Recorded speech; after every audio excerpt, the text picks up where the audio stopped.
Kendrick Lamar Love right here on K97.5, real hip hop and R&B, hanging out with Showtime, Mr. Talk of the Town. And speaking of K-Dot, we got the one and only Rapsody in the building. Rap, what up with it? What up, man? That's the homie. Shouts to K-Dot TDE. Yeah, so Kendrick is not only on your album, but you were on, of course, The Pimp a Butterfly. Right. Explain the process of collaborating with Kendrick. Like, I've heard the story of how he's such a huge fan of yours. But explain that process. Right. We met each other around 2010, 2011. Both, respecting each other's work. So, I mean, we just became good friends and artists that respect each other. So usually it's kind of a reach out. Like, I'm texting him or we reaching out through Dave and it's just like, yo, we got this record.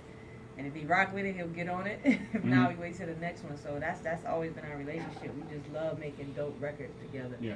And we both respect each other. So they're kind of like the extended family of Jam. We both really just love the culture. We two labels that respect each other and just want to make dope projects. So it's just easy and natural, man. Yeah. So as far as the album goes, I know, like I said before, you recorded over 80 songs. That's incredible.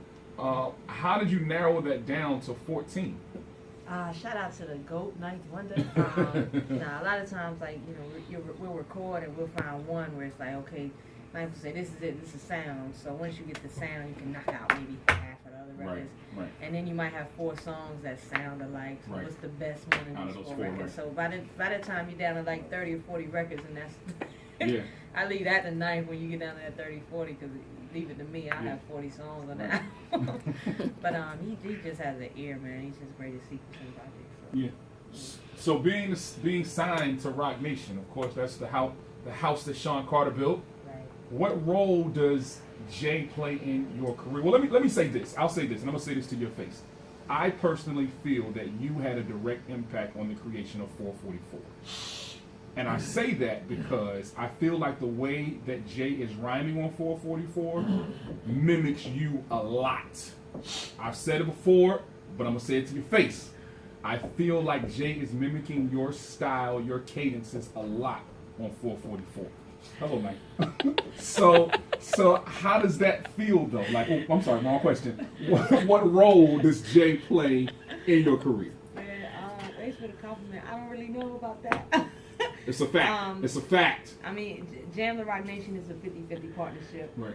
But to be honest, we came in the building with this record done for the most part. It was 85-90% done. So, all of that as far as the record goes is Ninth and Guru and Terrence Martin and myself. As far as Jay as me as an artist, man, he's just somebody that had a big influence on me. Like, I studied his wordplay for Reasonable Doubt. Like, that's one of my favorite albums of all time. His breath control, his charisma, as well as Lauren. So his biggest influence with me has been inspiration. Yeah.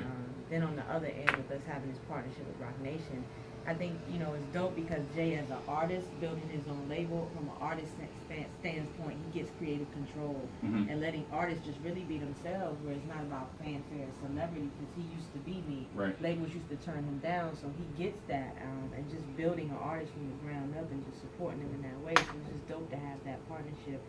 When we walked in the building, Roc Nation felt like Jam. It felt like a real family environment. They just really love the music and culture. So from that standpoint, that's been the thing. But we came in with the album done.